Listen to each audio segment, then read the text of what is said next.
Bismillahirrahmanirrahim. Assalamu alaikum. Is it necessary to follow a religion? Now, this is the question we must be thinking. Sometimes we argue with the parents. Do we have to follow whatever our parents have to say? You know, we do argue with the parents. It's a very common relationship between the students and the parents' relationship. You know, these are the commandments which they give, and we don't follow. We don't want to follow, you know. It's a youth time. The youth are like this. Think. It's very good to think. But is it necessary to follow a religion? Okay, if I'm not following religion are the commandments of Allah subhanahu wa ta'ala, the set of instructions. Okay, if I'm not following Allah subhanahu wa ta'ala's instructions, then who am I following? Wait a minute. I can follow an actor. Okay, no, bad choice. I can follow a sportsman. No. I can follow a politician. Okay, but these people, do they even follow 7% of the brains?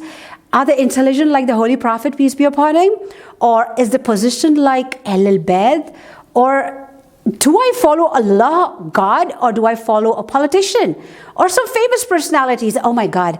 Is it very confusing? Or I should just use my logic or my intelligence and says, Allah subhanahu wa ta'ala, who has created the entire galaxy, a man and a woman, a sportsman and an actor, whatsoever, a politician, it's better I follow the commandment of Allah subhanahu wa ta'ala. Because the biggest miracle that the religion of Islam has is the Holy Quran that was sent for us to be on the right path. You know, if we are doing good actions in this world, there's a huge effect. We have seen how the world is, you know, what happens in the world.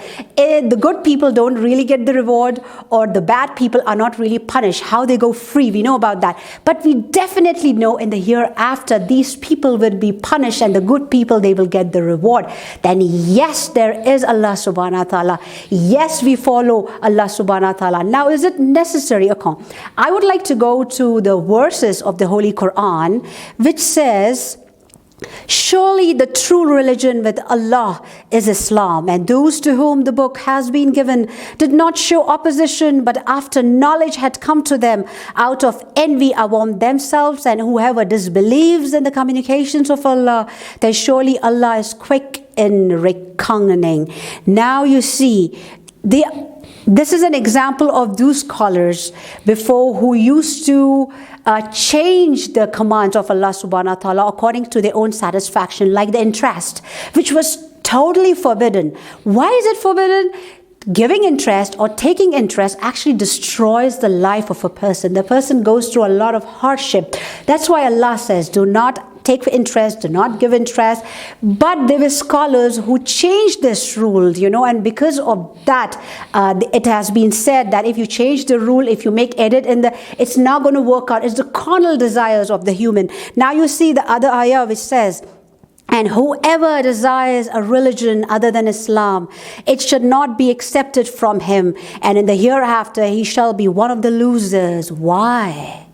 Because this is the religion, Islam, which has never been changed. And Allah subhanahu wa ta'ala has promised that He's going to protect the holy book. Now in the other verses, He says, O you who believe, enter into submission, one and all, and do not follow the footstep of the devil. Surely he is your open enemy. So there are only two ways, dear brothers and sisters. One is the right way, one is the wrong way. The wrong way is the way where the devil whispers in our ears, you know, and he's totally an open enemy.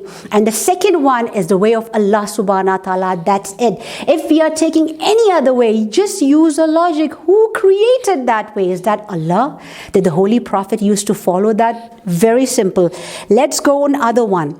The other ayah says, and fulfill the covenant of Allah when you have made a covenant, and do not break the oath after making them fast, and you have indeed made Allah surely for you. Surely Allah knows what you do. And then He says, call to the way of your Lord with wisdom and good exhortation, and have debates with them in the best manner. Surely your Lord best knows those who go astray from His path, and He knows best those who follow the right path. Now this is promoting the religion, you know, as a Muslim, we know the challenges that we face in this world, and we have to definitely, all the prayer for prophets did, all the Ahlul Bayt did. We are not going to be exceptional. If we are the followers of Holy Prophet, we will follow that. So go out and tell people, what is the meaning of your religion? Why do you follow the Holy Quran? When they tell your women that you are oppressed just because you're wearing a headscarf, you can just tell them, this is my freedom of religion that I prefer to follow. Do know the answers to all the questions. Why do you pray? Why do you fast?